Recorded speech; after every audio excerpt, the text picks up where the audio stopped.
Hi everyone, welcome to our first show where we'll interview our featured author of the month for the Authors, Readers and Books Unite Club group in a feature that I'm tentatively calling Arbu TV. Our current featured author and first to be interviewed is Tracey Gerrard, the author of the steamy and thrilling Ain't Nobody series, classic standalone novels including the most recent Trust in Us. Welcome, Tracey. It's great to have you on the show. Can you tell the audience a bit about yourself, please? Hi there, Lucas. I'm Tracey Gerrard. I'm a self-published author of 6 books. I work full-time as a learning support assistant in a primary school, and in my spare time love to read and write. Great. So I love reading the Ain't Nobody series and the standalone novels as well. What was your inspiration behind them? Well, I love to read, and I love mafia related books, especially the Russian ones. So like your Bradford and everything, and I love a good romance. And in them books, you do tend to get the romantic side of it as well. It was a lot of it was due to reading that I picked up writing. I just woke up one day and there you go. I thought I'm going to write a book. I'd had some ideas spinning around and just put them down on paper. That's great. I think like when I was a child, I wanted to be a writer. Growing up, high school, I was more of a maths girl and PE. It just writing wasn't one of my things. It just came to me sort of later on in life.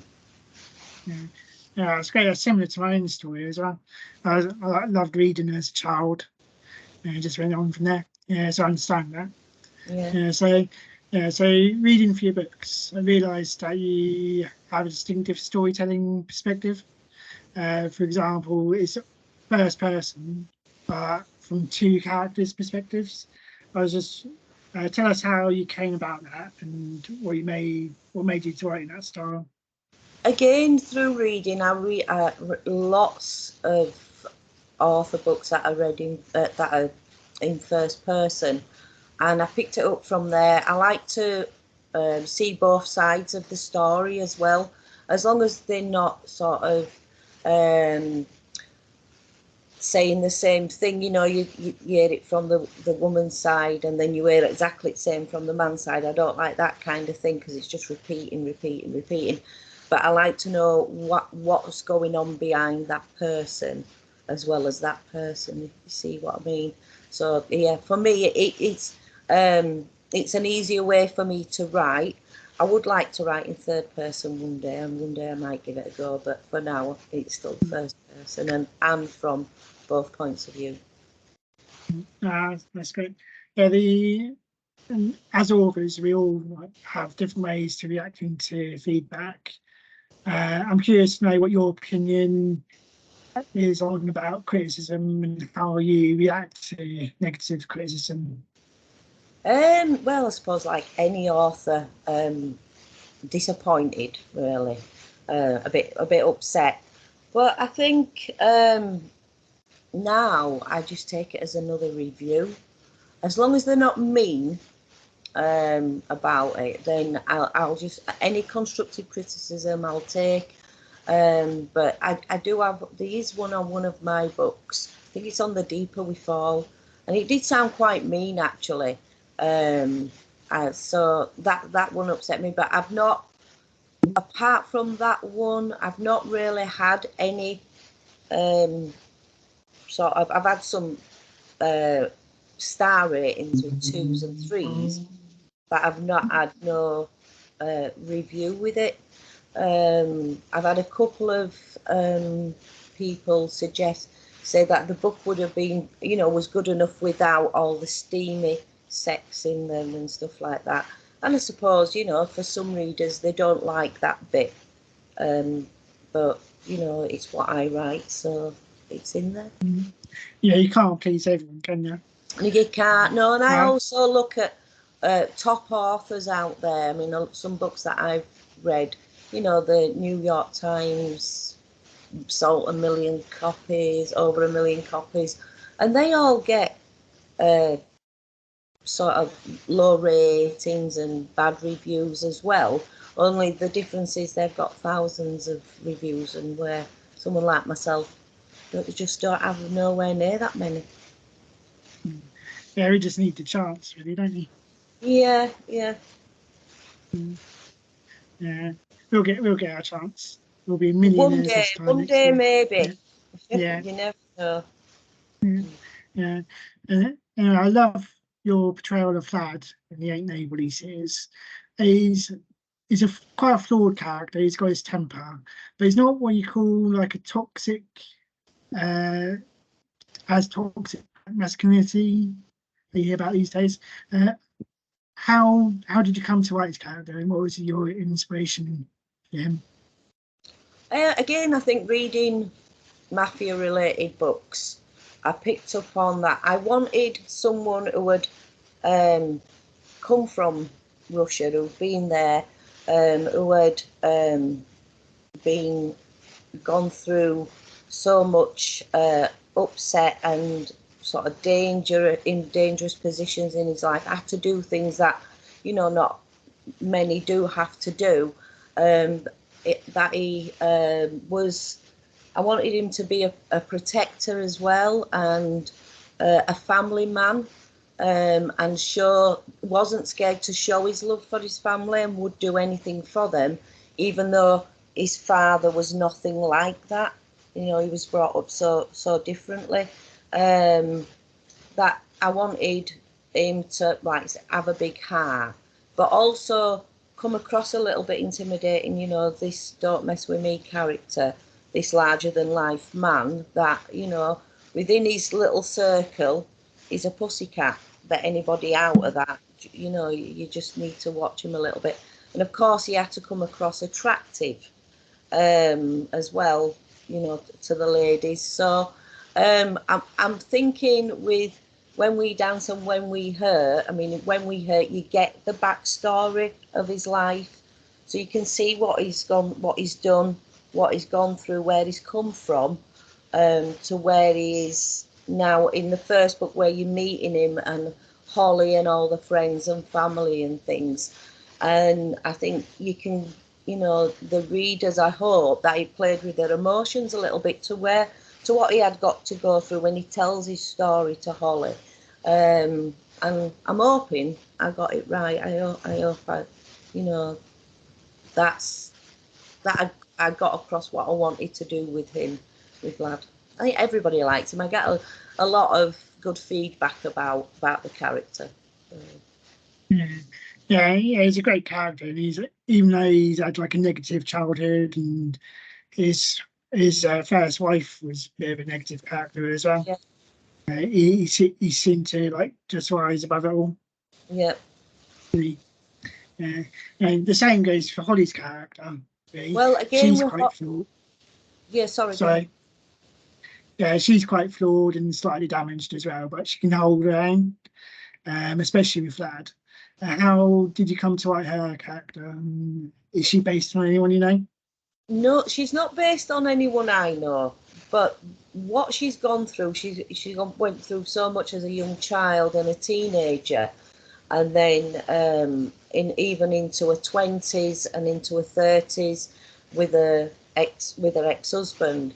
And even though it's not through anybody I know, there's probably a lot of women out there that have gone through such a traumatic childhood, teenage years, even into the adulthood. But I think with Ollie's character, I made a strong, you know, that she become this strong person. And even though Vlad looked intimidating and seemed a bit scary towards her, she saw something in him, and that's her, because she's got a gentle soul. She's quite a kind, loving person, and like him, will do out for anyone she calls family, really. And yeah, so she's not like anybody I know directly, but I presume there's a lot of women out there that's gone through the same thing. Yeah, there are quite a lot of women like that. But yeah, she doesn't let her defeat her though, does she? No, she continues no matter what. She gets on there, and through the story, you see her. She builds on Vlad's strength as well, I think, because between them both, they become this stronger pair. You know, where they don't care what people see of them. You know, they're this loving couple, and they're not bothered now. You know, they're adults and stuff, and you know what you see is what you get. Oh, that's great. So you going on to writing itself. We all know that writing can be a tedious task. I'm curious to know, have you experienced any challenges with writing? And if there are any, are you willing to share what the challenges are? Yeah, with a few. The first chapter of When We Dance, that was a bit of a challenge. I think I wrote it 6 times before, well, amended things in it and then changed it, and before I actually got what I wanted. Throughout, I think every book, I get to a chapter where I think, I need to put this down. I can't think anymore. I can't make, you know, it's not coming to me, and I need to put it away.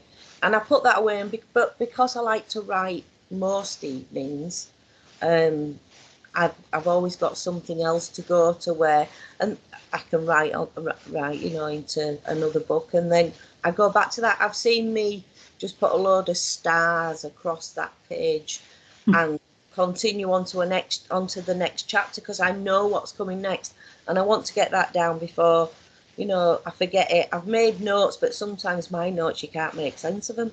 So you know, I'm just sort of get on with it, and then I go back. So I think that's only challenging in writing. I'm not brilliant at editing, but then, you know, I don't see my own mistakes. Yeah. But I think that's the same for all of us, isn't it? Yeah. I am determined. Once I set about writing a book, I'm determined to get on with it, no matter how long it takes. Yeah, that's a great answer, and I think I've learned a useful tip as well. Yeah. Just like, you get stuck, just do a load of stars and then go back. Definitely. I would definitely say, you know, don't give up, just continue. Yeah. You know, you'll get there eventually. For someone like me, you know, now only picked up writing a couple of years back, really. You know, I just keep at it, and you get better, I think, as you get in, you know. Yeah, that's good. I think you might have answered this before, but how long have you been writing, and what got you started writing? What was your inspiration to start? I woke up no, there'd been a few things going around in my head to do a book, you know, sort of the Russian mafia one. I had one to do with the SAS and things like that. And about it was around about July 2016. I was out on a night out, and me and one of my friends were talking, and I put these ideas to her that I'd come up with. I wanted to write a book. Told her about both. She said, "Oh no, you need to go ahead with it. You know, you definitely need to." So I get the long school holidays off. So come August, that's me, pen and paper, A4 pad out, writing away. The Ain't Nobody series. Nobody knew. I had 2 friends that no longer work with me, and the one that did work with me, there was the only 3 people. My partner didn't know. He had no idea.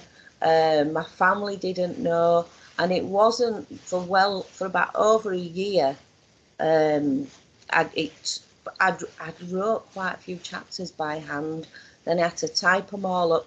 I gave them to my 3 friends to read through. They absolutely loved the story, gave them back to me. And then I told some of my family anyway. One of my sisters says, "Oh, let me read it." She loved it. And it just continued from there. So I probably started writing in August 2016. And my first book was published March 2019. That's great. But, I think a lot of us don't tell the ones we love really about our writing until it's too late. Don't we? no. Because At work, sorry to interrupt. At work, No, that's good. none of them knew at work, and like I said, the book came out somewhere about the 21st of March, and I wasn't even on Facebook then. And my sister said to me, you need to get on Facebook, Tracy, get it out there and things like that. So yeah, I joined Facebook with all these friends, and I think I'm going to have to go into work now and tell all the staff. Bear in mind, I work in a primary school, so it's not something you can tell the children that you. If it was a children's book I was writing, it'd be absolutely fine, but it wasn't. So I goes in. It was the 1st of April, and I printed off the front cover and everything, and I took one of the books in. They all thought it was an April Fool until they got it up on Amazon, and they're like, oh my, like that, all these down, buying it on Amazon from the phones and everything. So yeah, that was mine. Yeah, And, yeah. I had a similar experience with work as well. yeah, Yeah, they didn't know that I'd been writing, and then I like told everyone in Teams meeting like we're doing now. yeah. Yeah, so yeah, so it's quite it's quite a similar story really, and like, I didn't even tell my wife about writing the first book. No, it's sometimes it's that you don't want people to know because you just want to get on with it in your own little world, and then surprise people, and you don't know what what they're gonna say. Yeah, you feel nervous, don't you? Yeah, definitely, yeah. Yeah, yeah, yeah, yeah. I know all about that. Yeah. Yeah. So, can you tell us what your experience with publishing has been for you? Like, any challenges you've had with marketing, and what mediums you've utilised so far to promote your books? I think it's hard work, and there's a lot you want to do for yourself in publishing, but some of it's beyond what your capabilities.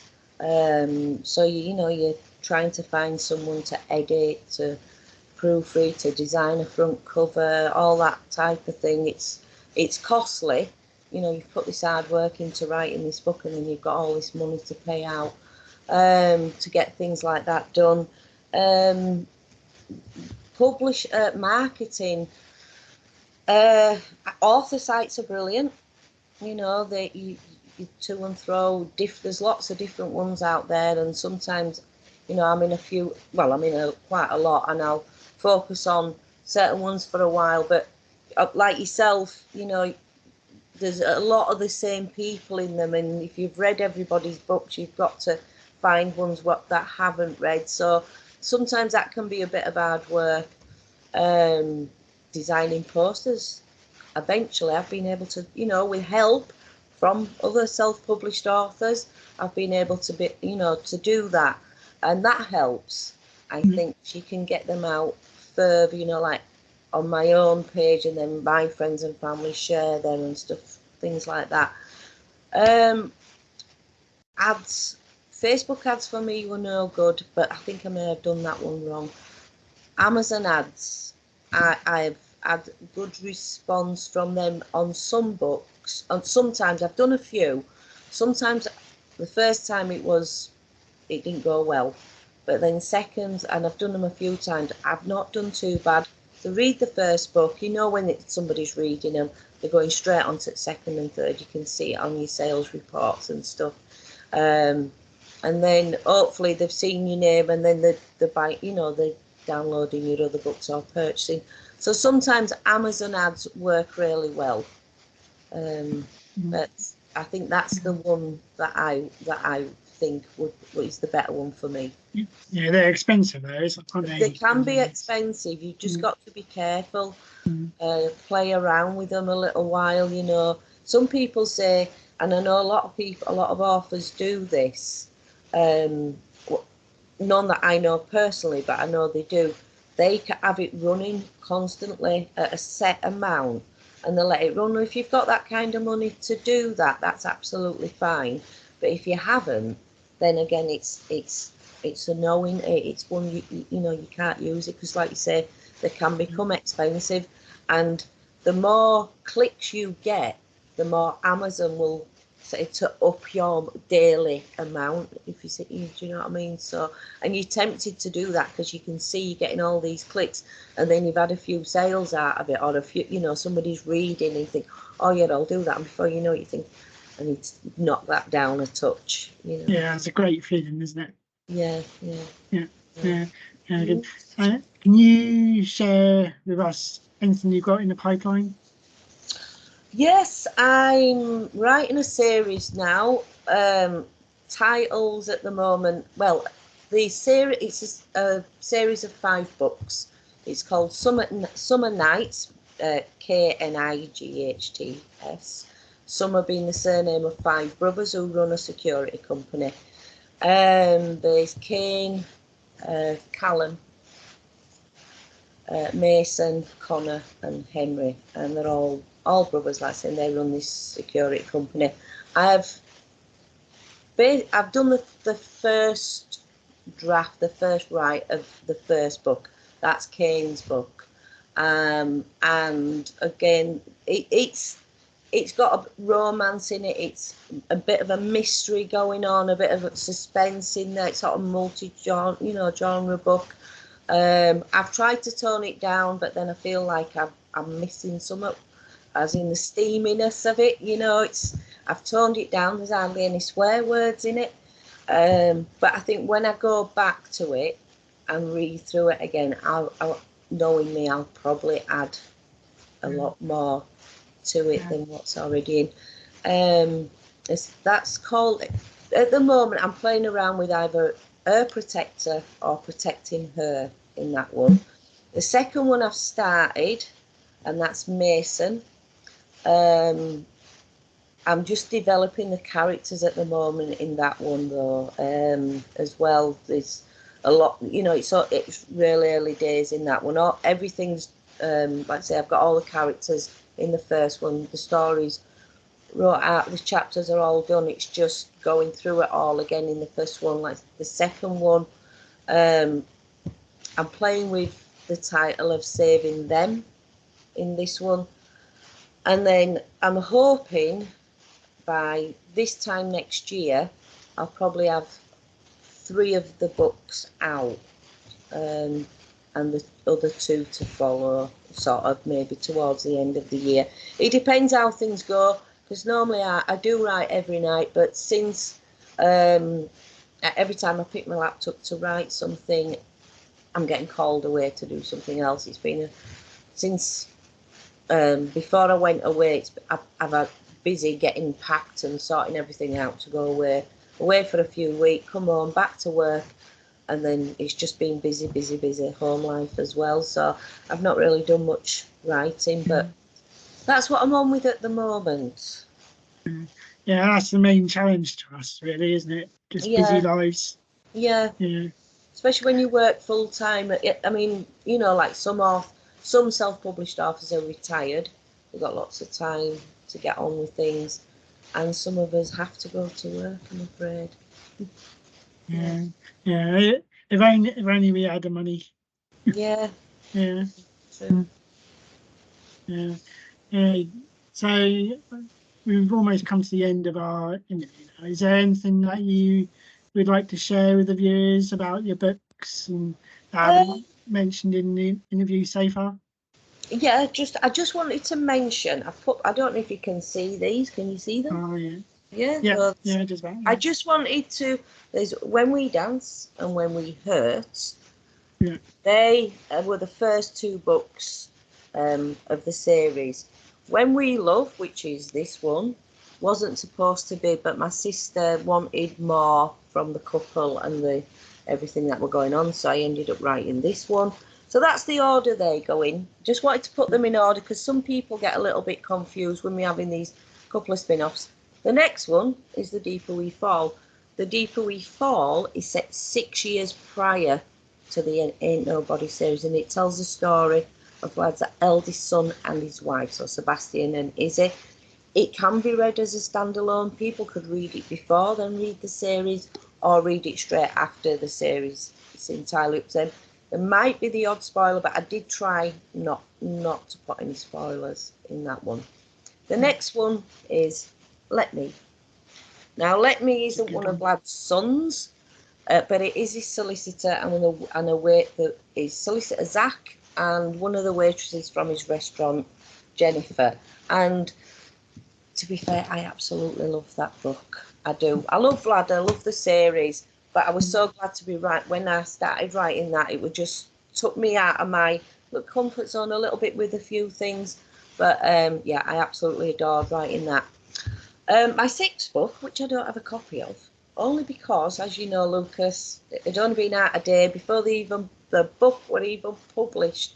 Amazon shut me down for whatever reason.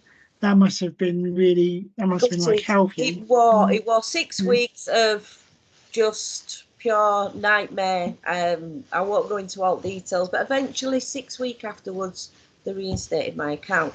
Only then it was leading up to my holidays and things were busy, and I never got to order any copies of it.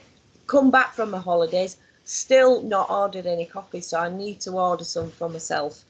And that's called Trusting Us, and that is Nicholas's story.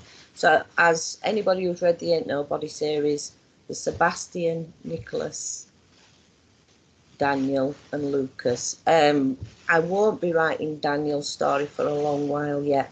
I'm on with this other series. Plus he was, I think, in the Ain't Nobody series, he's only about 21, 22. So I'll give him a few more years on his shoulders before I write anything about him. You're not planning on writing Vlad's original origin story or anything? Do you know, I've toyed with the idea of going back and giving him his own story on his own, just writing it as him. And maybe one day I will. I also want to write a little Christmas special of the whole family. So maybe in a couple of years' time I might do that. At the moment I'm focusing on, because I can get distracted really easily.